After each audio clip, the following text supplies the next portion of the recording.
자, 올해 한국과 일본이 국교 정상화 60주년을 맞습니다. 현재 한국과 일본은 어떤 때보다 활발한 교류를 이어가고 있고 새로운 정부 들어서도 그 분위기가 이어지고 있는데요. 서울과 도쿄에서 열리고 있는 한일 수교 60주년 행사와 한일 관계 방향을 집중 분석해 보겠습니다. 오늘의 리셉션이 한일 관계의 새로운 시대를 여는 이정표가 될 것으로 믿습니다.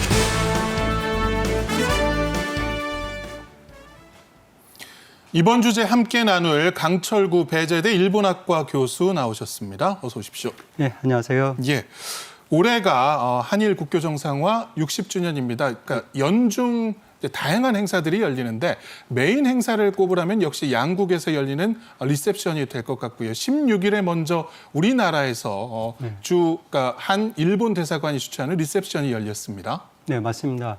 16일에 서울 롯데호텔에서 개최가 됐고요. 당시에 한일 국교 정상화 60주년이라는 것은 이제 국가 간에도 그렇지만 개인 간에도 동양에서는 한자 문화권에서는 60이라는 숫자가 상당히 이제 중요한 의미를 가지고 있죠. 보통 환갑이니 회갑이니 해서 중요성을 이야기를 하는데요. 그런 점에서 60주년이라는 것은 하나의 획기적인 하나의 한일 간의 패러다임을 바꿀 수 있는 그런 기회라고 생각을 하고 있고요.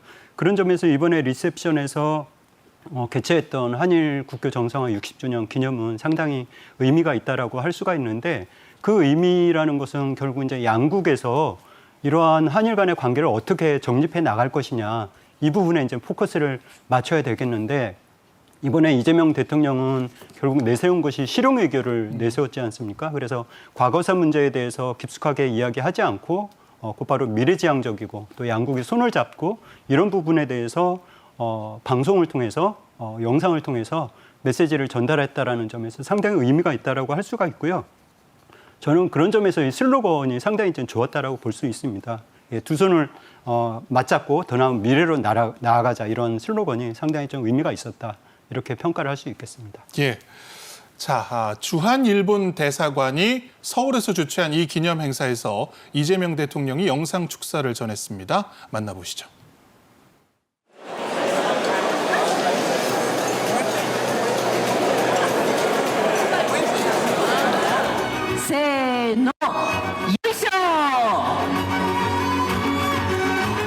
두 손을 맞잡고 더 나은 미래로 건배,乾杯.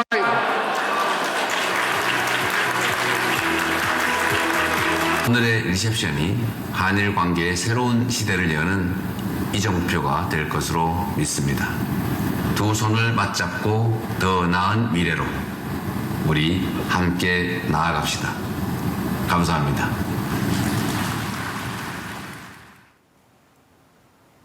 예, 이재명 대통령이 이제 G7 정상회의 일정 때문에 아마 영상 축사로 가름을 한 것 같은데 저거 외에도 리셉션 내내 양국의 우위를 다지는 특별한 이벤트들이 좀 많았던 것 같습니다. 네, 현장에서 여러 가지 눈에 띄었던 것들이 많은데 일단 1965년에 일본 총리 관저에 있었던 정철의 송강별곡이 담겨있는 12폭짜리 요 병풍. 이게 그동안 1970년에 이후락 당시 주 일본 대사가 한일 간의 우위를 다진다는 의미에서 반은 일본에 두고 반은 한국에 두고 이렇게 나눠서 가지고 있었거든요. 요게 다시 완전체로 다시 한번 등장을 하는 이런 이벤트가 하나 있었고요.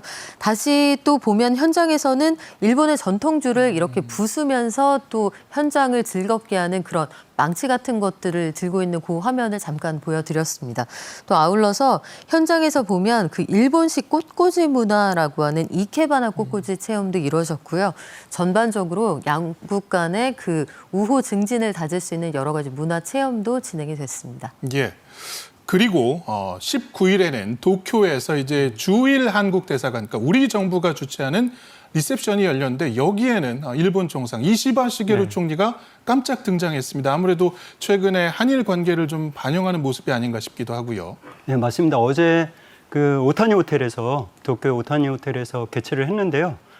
사실상 그 이시바 시게루 총리뿐만이 아니라 이시바 총리의 전 총리였던 기시다 우미오 총리도 왔고 기시다 우미오 총리의 전 총리였던 스가 요시히데 총리까지 와서 또 일본 내각의 대부분의 그 장관들까지 총 출동을 해서 상당히 이제 분위기가 고조가 되었고요.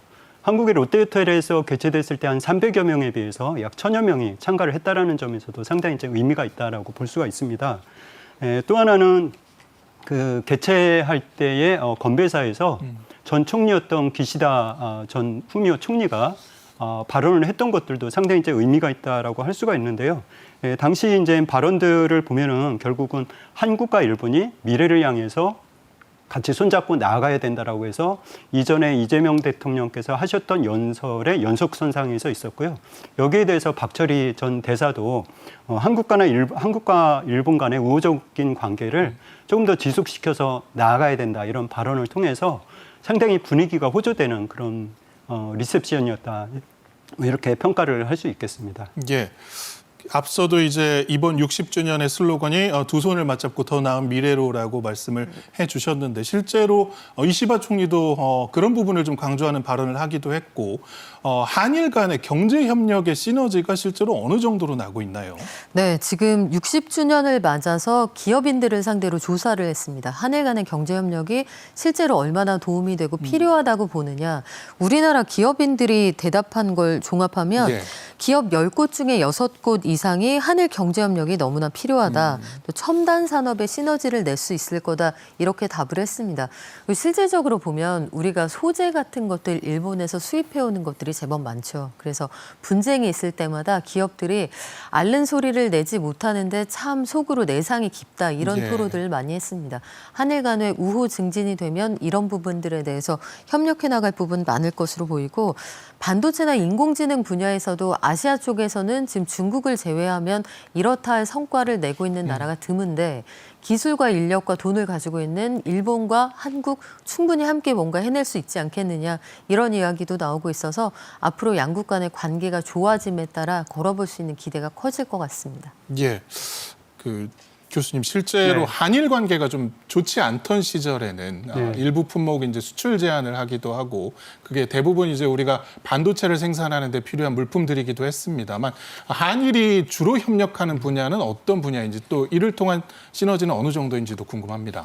예, 뭐 지금 말씀하신 대로 2019년 7월 달에 일본의 수출 규제 때문에 단 3개 품목을 수출 규제를 했는데요. 그 분야는 결국은 이제 우리가 일반적으로 이야기하는 소재 부품 장비, 소부장에서 일본이 월등히 한국보다 뛰어난 기술력을 갖고 있다 보니 예. 이제 한국에서는 당시에 이제 수출 규제로 인해서 한국 경제가 좀 어렵지 않은가 뭐 이런 이제 그 우려가 상당히 이제 심각했었는데요. 결국은 그러니까 향후에도 한국과 일본이 계속해서 경제 협력을 해나가야 될 부분은 결국 이제 첨단 산업과 관련되어 있는 반도체, AI 그리고 또 의학이라든가 또 바이오와 더불어서 조선 사업까지 이르러서 상당히 이제 다양한 부분에서 협력할 수 있는 부분이 많이 있고요.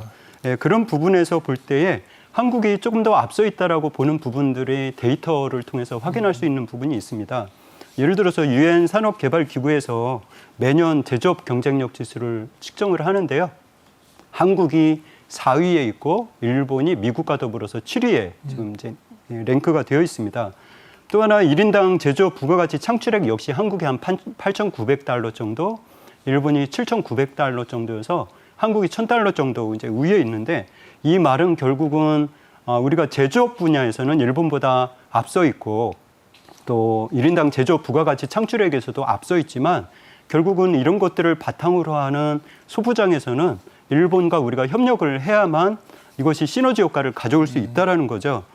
그런 점에서 바로 한일 양국이 특히 이제 올해 60주년을 맞이했으니 경제 협력을 할 수 있는 좋은 하나의 패러다임의 그런 구조를 가져올 수 있다 이렇게 볼 수가 있고요. 그래서 이런 것들을 합쳤을 때 약 8,300조 원에 이르는 그런 거대한 시장이 형성이 되어 있어서 지금 현재 미중 간의 기술 패권에 있어서 한국과 일본이 뒤처지지 않고 오히려 주도권을 잡거나 대등하게 경쟁할 수 있는 부분이라는 것은 결국 이제 한국과 일본이 향후에도 계속해서 협력 관계를 가지고 가야 된다는 거죠. 네, 그런 점에서 지금 현재 올해 우호적인 이런 한일 간의 그 분위기가 계속 지속될 수 있도록 우리나라도 마찬가지이고 일본도 그렇고 그런 신뢰 관계를 형성을 하면서 하나씩 차곡차곡 쌓아나간다라고 한다면 충분히 그럴 시너지 효과를 발휘할 수 있는 그런 분위기가 형성이 될 거라고 보고 있습니다. 예, 최근에 한국과 일본이 좀 동병상련이라고 할까요? 그러니까 트럼프 대통령의 관세 폭탄을 거의 비슷한 수준으로 막고 있습니다. 그러니까 상호 관세 발표가 됐을 때도 우리가 25% 그리고 일본이 한 24% 정도였는데 한국과 일본이 이 분야에서 좀 협력을 통해서 난관을 헤쳐나갈 수 있는 방향이 있을까요? 예, 우리나 일본이나 우리 25%, 일본이 24%인데요. 양국이 지금 현재 이제 일단 7월 8일인가 9일까지는 유예는 되어 있지 않습니까? 예. 상당히 좀 빠른 시간 안에 이제 다가오고 있는데 그런 점에서 이번에 17일 날 그 G7에서도 한일 양국이 약식 정상회담을 했었고요. 또 다음 주에 만일에 나토 회의에서 한일 양국이 만나게 돼서 말로는 우리가 경제협력을 하자라고 하지만 그것이 아름다운 문구에 지나지 않고 실질적으로 경제협력을 할 수 있는 가장 첫 번째 단계가 이 관세 유예에 대한 부분입니다. 그래서 한국과 일본이 지금 동등한 상황에서 같은 입장에서 있기 때문에 그런 부분에서 한국과 일본이 좀 협력을 해야 될 필요가 있다는 것이 사실상 트럼프 정부가 그러니까 트럼프 2기 들어서 일본은 미국과의 굳건한 미일 동맹을 바탕으로 해서 미국과 이제 한 6차례 정도 강요 협상을 체결을 이제 했었는데요. 그런 과정에서 일본은 특별한 대우를 받을 것이라는 기대를 했지만 결국은 그렇게 되지 않았지 않습니까? 그렇기 때문에 한국과 일본이 이런 부분에서 미국에게 강력하게 요구할 수 있는 그런 바탕을 지금부터 빠른 시간 안에 좀 마련을 한다라면 그것이 첫 번째의 경제협력의 중요한 하나의 전환점이 되지 않을까 이렇게 기대를 하고 있습니다. 예. 경제 교류만큼이나 중요한 분야가 또 문화 교류인 것 같습니다. 이제 K-팝이나 K-드라마의 일본 내 열풍은 어제 오늘 일은 아닌데 최근 들어서는 이걸 소비하는 양상이 좀 바뀐 것 같아요. 그러니까 모니터로만 소비를 하는 게 아니라 직접 한국을 찾거나 좀 체험하는 빈도가 늘어나고 있다고요. 네, 그렇습니다. 그리고 또 일본 현지에서도 그동안은 일본의 MZ 청년들이 한국 문화를 이렇게까지 즐겼나 싶은 곳들이 굉장히 많아졌는데 일본의 대표적으로 도쿄도 안에 있는 이 코리아타운이라고 보면 시노쿠보 지역 등을 들 수가 있는데 이 지역에 가면 일본어로 발음 그대로 탕탕이 이렇게 읽을 수 있는 메뉴판 등이 등장을 합니다. 그러니까 한국에서처럼 낙지 탕탕이 먹고 회오리 감자 먹고 매운 떡볶이나 아니면 호떡 먹는 MZ들이 그만큼 많다는 거고 실제로 여기에서 보면 이런 문화들의 거부감이 없다는 겁니다. 그리고 문화적으로 한국이 우리보다 조금 더 트렌디하고 앞서가는 것 같다. 여기에서 한국식의 음식을 먹고 한국 노래 듣고 한국어 간판으로 쓰여 있는 가게에서 시간을 보내다 보면 나도 한국과 굉장히 가까운 느낌이 든다. 이런 이야기를 굉장히 많이 합니다.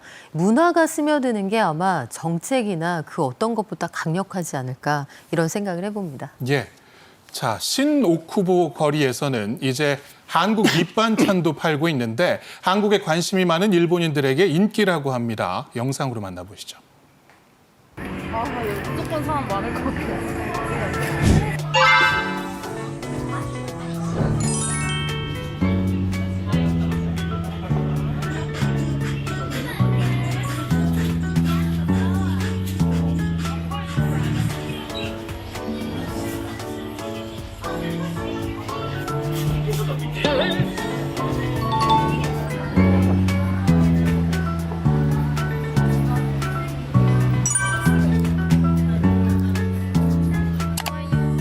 나 여기 온 거 처음 봐.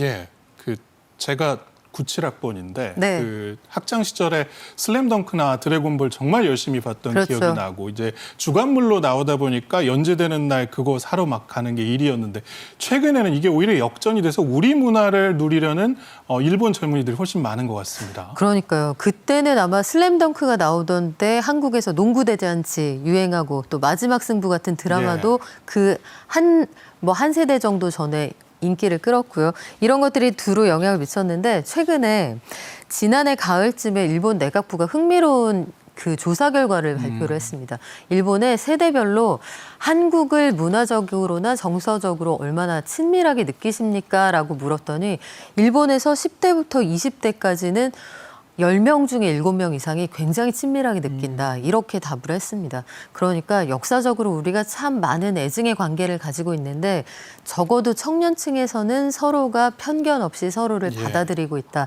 이걸 좀 확인할 수가 있겠고요. 또 재미있게 구별하는 방식이 있더라고요. 일본에서는 20년을 그 주기로 삼아서 이 1차, 2차, 3차, 4차 어떤 식으로 한류가 일본에 들어왔느냐 이걸 구별을 하는데 1차를 볼 때 이 겨울연가 드라마가 유행했던 그 시기를 들고요. 2차는 걸그룹 소녀시대가 일본을 석권했을 때, 3차는 SNS에 사진 잘 나오는 법 플러스 치즈 닭갈비의 유행, 그리고 4차는 이제 드라마 사랑의 불시착과 더불어서 걸그룹 뉴진스가 일본에서 인기를 끌었을 때 이렇게 보는데 우리하고 흐름이 뭐 크게 다르지 않습니다. 그러니까 문화가 일본을 한국과 얼마나 가까이 묶어두고 있느냐 이거 우리가 확인할 수가 있습니다. 예, 실제로도 한일 젊은 세대들이 상대국의 문화를 소비하는데 별 거리낌이 없는 것 같고 좀 특이한 현상이라고 하면은 우리는 그러니까 일본이 버블 경제를 막기 전에 좀 문화적으로 풍요로웠던 시기, 그러니까 올드한 것들에 대한 소비가 좀 많은 것 같고 오히려 일본은 우리의 좀 최신 트렌드를 좀 따라가는 경향이 있는 것 같기도 합니다. 예, 맞습니다. 저도 아까 영상에서 시노쿠보 나온 거를 보니까 일본에서 한 13년 살다 왔었는데요. 예. 그때하고 지금 영상의 분위기가 많이 다른 것 같습니다. 그러니까 최근에 이제 그러니까 옛날에는 우리가 일본 하면 기성세대들은 가깝고도 먼 나라 이렇게 표현을 했는데 지금 젊은 세대들은 가까우면서도 아름다운 나라, 가까우면서도 핫한 나라 이렇게 표현을 하는 것 같습니다. 특히 저는 이제 일본학과 교수인데요. 많은 대학에서 지역학과 관련된 학과들이 폐과 내지 모집 정지를 하고 있습니다. 입학 자원이 적기 때문에. 그래서 최근에 국립대학에서도 영문학과까지 폐과될 정도인데요. 일본학과는 가면 갈수록 더 경쟁력이 상당히 이제 올라가고 있습니다. 그런 많은 이유 중에 하나가 그러니까 과거에는 우리가 일본에 많이 유학을 가거나 배울 점이 많다라고 해서 갔지만 지금은 오히려 일본 젊은이들이 그러니까 물이 위에서 아래로 흐르듯이 문화라는 게 그렇지 않습니까? 그러니까 지금 현재 K 문화를 통해서 K라는 단어가 들어가면 뭐든지 다 일본 젊은이들이 좋아한다라는 것은 이제 기성세대들은 이제 지났다라는 거죠. 그래서 새로운 세대들, MZ 세대들이 이제 새로운 한일 관계의 주역이 되지 않을까 이제 이런 생각이 들고요.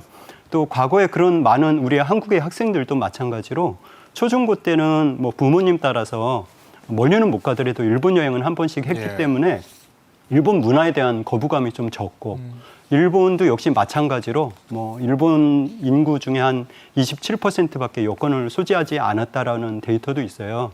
그에 비해서 우리나라 한 60% 이상인데 그만큼 해외에 나가기는 어려운 상황에서 한국적인 풍토를 좀 경험을 하고 싶어서 아마 시노쿠보가 새로운 코리안타운으로 이렇게 유행을 하는 그런 과정에 있는 것 같습니다. 예. 자, 지금이야 이렇게 교류가 활발해졌지만 수교 당시에는 반대도 많았다고 합니다. KTV가 가지고 있는 수교 당시 영상 먼저 보고 오시죠. 이로써 우리나라와 일본은 같은 주권 국가로서 호혜평등의 원칙 아래 국교 정상화의 새로운 역사가 시작됐으며 광복 후 새 정권을 통해 계속 교섭을 진행해온 지 14년 만에 두 나라 사이의 모든 비정상적인 관계는 종지부를 찍게 된 것입니다. 이날 오후 3시 정일권 국무총리를 비롯한 전 국무위원은 공동 내외 기자회견을 갖고 한일협정 비준서 교원에 따른 정부 시책과 당면 문제에 대해 소신을 밝혔는데 독도는 엄연히 대한민국의 영토임을 거듭 다짐했습니다. 예, 그 36년간의 식민지 기간이 있었기 때문에 반일 정서도 상당했던 시기였던 것 같고 여러모로 이 수교에 대한 반대하는 목소리가 있었는데 의외의 인물이 수교에 찬성하는 목소리를 냈었다고요?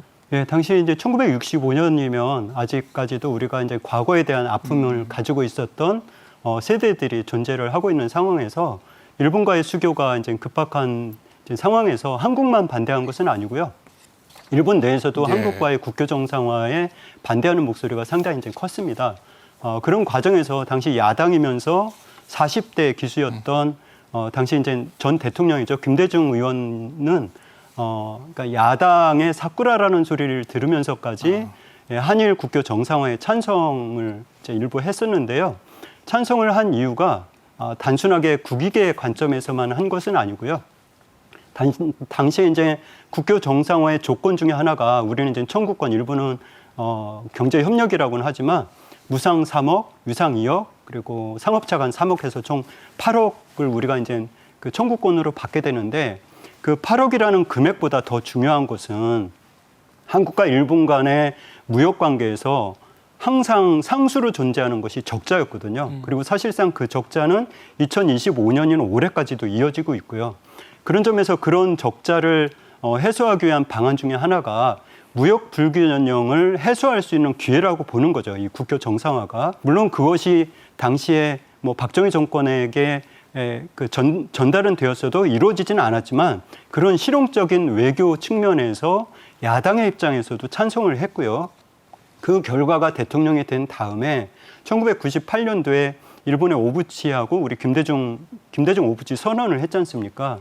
그 김대중 오부치 선언을 했을 때도 역시 1965년에 그 찬성을 했던 것이 그대로 이어져서 실용 외교로 왔다라는 거죠. 왜냐하면 그 김대중 오부치 선언이라는 자체가 과거사를 잇는 것은 아니고 과거사를 바탕으로 해서 미래지향적으로 나가자라는 선언이었고 그 선언이 한일 간의 그 국교 정상화 이어서 뭐 2.0이라고 표현을 할 정도였죠. 아마도 그런 전통이 현재 민주당으로 이어져서 이재명 대통령이 과거에는 일본에 대해서 굴욕 외교니에서 약간 반일 감정이 있다라는 그런 그 언론의 뉴스들도 많지만 결과적으로는 지금 실용 외교로 나아가려고 하지 않습니까? 아마도 그런 맥락이 이어졌지 않을까 이렇게 생각을 합니다. 예, 말씀처럼 이재명 대통령은 실용 외교를 표방하고 있습니다. 다만 이제 한일 간에는 과거사 문제라는 것이 늘 걸림돌이 되어 왔는데 최근에는 이제 뭐 사도광산 등재 과정에서 일본의 행태라든가 여러 가지 문제들이 있습니다. 이 문제 어떻게 풀어야 할지 짧게 부탁드립니다. 네, 사실 이제 저는 작년에 사도광산을 이제 그 기회가 있어서 다녀왔었는데요. 문제는 이제 바로 그런 점이죠. 우리가 아무리 실용 외교를 외치고 미래지향적으로 나가자라고 해도 가장 큰 문제가 그런 문제지 않습니까? 분명히 한국과 일본 간의 사도광산을 유네스코에 등재를 할 때에 우리하고 약속한 것들이 있거든요. 그런 약속에 대해서 신뢰를 하지 않을 경우 우리 국민들의 정서가 다시 또 반일 감정으로 역행할 수 있는 가능성이 있단 말이에요. 그래서 우리가 노력하는 만큼 일본도 그에 대한 응답이 필요하다. 그래서 현재 실용 외교가 계속할 수 있는 그런 우리 국민적인 토대를 만들 수 있는 것은 결국은 키는 일본이 가지고 있다라고 볼 수가 있죠. 그런 점을 우리도 강력하게 좀 일본에게 주장을 어필을 할 필요가 있습니다. 예. 자, 시간이 돼서 여기까지 듣겠습니다. 지금까지 강철구 배재대 일본학과 교수 박연미 경제평론가와 함께했습니다. 감사합니다.